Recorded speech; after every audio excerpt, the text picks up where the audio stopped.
Bueno, hubo elecciones este fin de semana en varios países de América Sí. Latina con discurso anticorrupción. El candidato Arévalo logró la presidencia de Guatemala, lo ganó de una manera cómoda, es el primer progresista que llega a Guatemala, y la candidata de izquierda Luisa González y el empresario Daniel Noboa, que fue la sorpresa, van a definir la presidencia de Ecuador en octubre. ¿Qué está pasando? ¿Cómo está quedando el mapa político en América Latina? En Ecuador, con muchas posibilidades de que vuelva el correísmo, es decir, la izquierda; en Guatemala el progresismo, es decir, izquierda, como se ha reconocido Arévalo. Pues hablemos con el profesor de la Facultad de Finanzas, Gobierno y Relaciones Internacionales de la Universidad Externado de Colombia, Manuel Alejandro Rairán. ¿Pronuncié bien su apellido, profesor?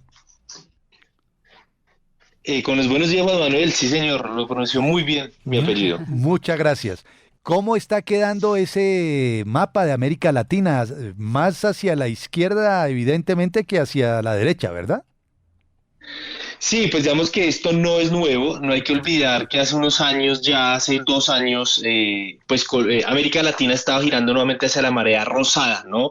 Digamos que no hay que olvidar que este periodo que fue durante la pandemia, pues digamos, golpeó a muchos de los gobiernos de derecha, por decirlo de alguna manera, y esto pues ha llevado a impulsar a nuevos candidatos que con unas agendas progresistas, pero que claramente se están enfrentando a unos problemas bastante graves que dejó la pandemia y que se han agudizado por los conflictos transfronterizos que sufre la región.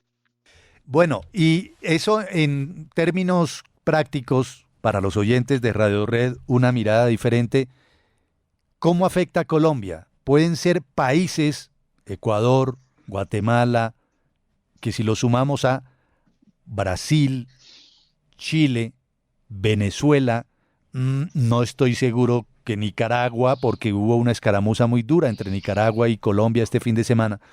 ¿Esos países que he mencionado pueden terminar siendo respaldos para el actual gobierno colombiano? Todo depende porque cada país tiene una agenda propia con unas dificultades propias y eso pues también hace que los países o los mandatarios tengan dificultades en proyectarse en la región. Vemos en el caso, por ejemplo, de Lula da Silva, el presidente Lula da Silva, quien ha tenido históricamente una agenda progresista, pues digamos que ha tenido dificultades por todo este movimiento bolsonarista y tiene que recobrar la unidad dentro de su país. A esto se suma que igual, a pesar que puedan tener algunos puntos de coincidencia dentro de su agenda política, también existen diferencias. Es el caso también entre el presidente Gustavo Petro y el presidente Lula da Silva. Por ejemplo, el presidente Petro ha planteado proteger la Amazonía trayendo personal de la OTAN o creando personal como un simulacro, un símil de la OTAN. Pero cuando vemos las propuestas del presidente Lula siempre ha planteado que ese cuidado de la Amazonía sea mucho más autónomo y sin la influencia de las grandes potencias del mundo. Y ese es el caso, por ejemplo, del presidente Lula, que ha planteado el Ciudad-Cipán, que es un proyecto para cuidar con artefactos propios de ellos la región amazónica. Ahora, ¿qué creo que puede sí tener una coincidencia? Posiblemente son dos puntos. Uno, los problemas que atañen a ambos países, a todos los países, es decir, Ecuador, Brasil, Colombia, Guatemala sufren el problema del narcotráfico, ya sea porque sea productor o sea tránsito, pero pues digamos que es una situación que todos los países tienen que resolverlo. Y el segundo, que podría ser un poco más cercano entre Colombia, Ecuador y Brasil, es el tema climático, que digamos, en el caso de Colombia y Brasil, tienen una agenda marcada frente también a hacer una transición. ¿Qué puede diferenciar dentro de esa transición energética? Es las maneras. Lula, por ejemplo, ha planteado, queremos la transición energética, pero nosotros vamos a seguir con algunos proyectos de exploración y explotación de recursos naturales. Sí, recursos naturales. Por el contrario, el presidente Gustavo Petro ha planteado, queremos hacer una transición, pero anulando las exploraciones. Entonces creo que ahí pueden compartir ciertos puntos, perspectivas sobre temas, pero creo que va a tener algunas dificultades por asuntos internos o también como las maneras de materializar esos puntos de vista o esas perspectivas de sociedad. Y la cosa podría afectarse si termina ganando Milei en Argentina, ¿no? Le han dado mejor dicho, hasta con el balde a Milei, porque muchos dicen es un loco, bueno, de hecho a él le dicen el loco, que puede terminar trepándose en Argentina y afectando este mapa. No son pocos, abro un paréntesis, los que dicen que en Argentina va a pasar lo mismo que con Rodolfo Hernández acá. La gente se va a dar cuenta de qué era lo que había de verdad en ese cerebro y seguramente no va a ganar Milei. Otros dicen, no señores, ya ganó. En eso está, mejor dicho, superdividida la opinión pública argentina. Pero, ¿usted cómo lo ve? La irrupción eventual de Milei, que se autodenomina como anarcocapitalista y libertario en todo este mapa.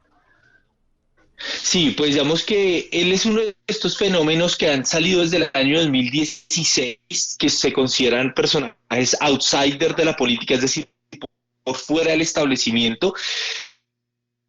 Son personas que, digamos, tienen acogida en realidad, porque no hay que olvidar que hay un agotamiento político y social de la comunidad, de los electores, porque tienen dificultades en términos económicos, de empleo, no se sienten representadas por las fuerzas políticas. Entonces, digamos, desde el 2016 con Donald Trump hemos evidenciado que ese agotamiento de la democracia y del sistema económico, pues ha llevado a que la gente termine desesperadamente votando por esos outsiders.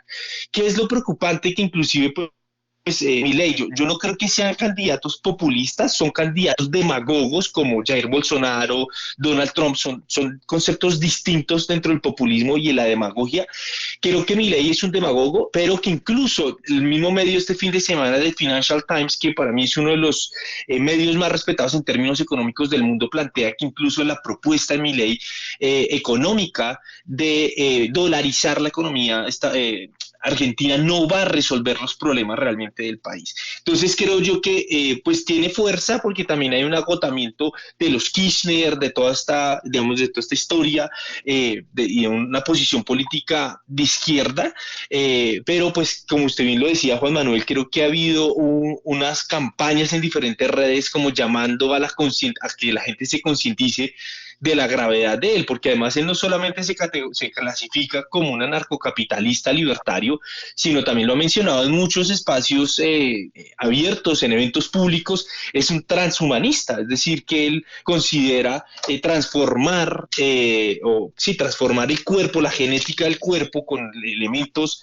tecnológicos para mejorar rendimientos o para cambiar los consumos o comportamiento humano. Eso, pues realmente hay un debate actual que preocupa a muchas fuerzas políticas y que obviamente ha abierto también la discusión en la academia por elementos éticos y morales frente a todo este tema. Sin duda, pues muy interesante cómo están transcurriendo los hechos políticos en América Latina. Profesor Rairán, bienvenido a Radio Red, es usted muy amable. Gracias, ¿no? A ustedes muchísimas gracias y un cordial saludo a todos los reescuchas. Es profesor de la Universidad Externado de Colombia, el profesor Rairán Blado, no había oído yo nunca ese apellido, ¿saben? Yo tenía un profesor de fotografía en la universidad que llamaba Alonso González Rairán. ¿Rairán? Bueno,